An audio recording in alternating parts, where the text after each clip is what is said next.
And this is one of the reasons why I reverted to Islam, because I feel like the Islamic culture is the strongest. You feel the culture. I was wondering, because you were Christian, and, you know, I definitely do not know enough about the Islamic faith to sit here and debate you on it. I'm never a person that will debate somebody on something that I'm not an expertise on. Yeah. But I will say that I'm sad that you're not a Christian anymore, because I can sense, perhaps it's because you felt that Christians weren't doing a good job defending their beliefs. Yeah, I think that God should be feared.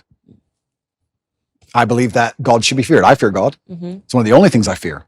And I believe that also you see God to a degree, or you see religion, how you see yourself. And I see myself as a person of strong principles and strong morals. And I like to think of myself as the kind of person nobody really wants to cross, not because I'm a psycho, but because I'm a man of capability and I'm smart and I'm strong and nobody wants to make an enemy of me. So I feel like I find an affinity to a belief system which has very similar outlooks.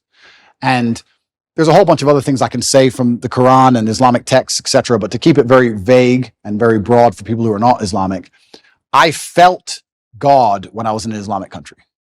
If I went to an Islamic country, that's the problem. I felt God. You don't feel any God. How is it a Christian country if Satanists are mocking Jesus on the streets? I understand what you're saying. And I was trying to gather in my head what pulled him away from Christianity. And I said it's probably the example. If you're thinking that America is a Christian country and you're thinking that the United Kingdom is a Christian country, they're not. Going, Christianity is getting it wrong. Yeah. And the truth is that America is no longer a Christian country. We're being run by people that are satanic. Hollywood is satanic, and Hollywood is running America. Right. So you're not wrong. But I think that right now America is facing a spiritual battle. And for the first time in a very long time, Christians are starting to stand up and speak about our principles. I hope so. And I could have used you as a star. I know. But I have seen in California, I've seen Christians and Muslims get side by side when they were complaining about the LGBT I did see that schools, which is fantastic. And I know what you're saying, and that is true. But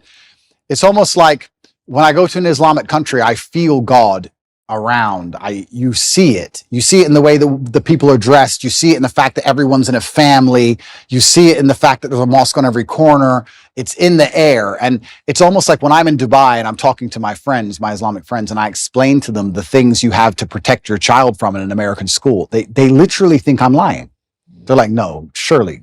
Like, it's mind-bending to them. What about African countries that are Christian? Okay, so yeah, this is interesting. So yeah, they still are mind-blown by the concept of what we're fighting in America. So America is unique. We shouldn't say that this is the blanket. You're right. They're right. There are Christian countries which still take Christianity. And they're like, what do you mean men can be women? Like, they think you're crazy. And we're in Romania. And Romania is a country which is very conservative and very Christian. Very Christian. And they don't buy into any of this garbage either. None of it. So this is absolutely not true. It's unfair to say all Christian countries are like America is an exception, and not in a good way. Yeah. I think like the whole West is, unfortunately. The West is, I've said on my show the entire time, the West is falling. The fact that we're even having these debates is not good. Yeah. The West has fallen, and unfortunately Russia, Christian country. Yeah, absolutely. A very Christian country. So yeah, you are right. But I felt an affinity to Islam. I felt God in the air, and it's difficult for me to explain any other way. Okay, that's fair enough. Thank you for watching, and subscribe to see what kind of content I capture next.